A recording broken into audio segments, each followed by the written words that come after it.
आषाढी वारी 2026 दरम्यान सार्वजनिक आरोग्य विभागाने भक्ती विठोबाची सेवा आरोग्याची या संकल्पनेतून 7,42,000 वारकरी भाविकांना मोफत आरोग्य सेवा उपलब्ध करून दिली आहे।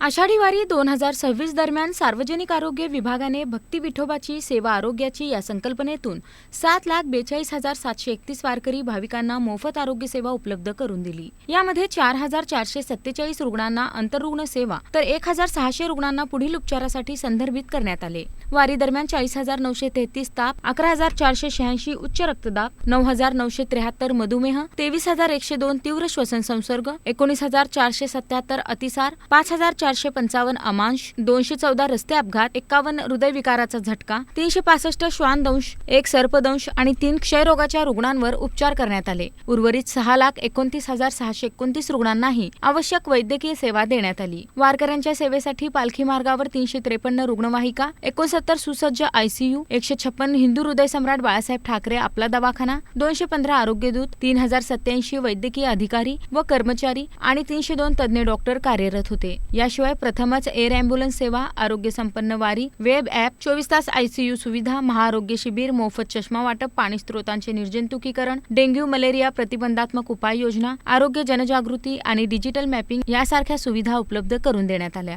राज्य शासनाच्या मार्गदर्शनाखाली सार्वजनिक आरोग्य विभागाने वारी दरम्यान वारकऱ्यांना सुरक्षित, सुलभ आणि तातडीची आरोग्य सेवा पुरवल्याचे सांगण्यात आले।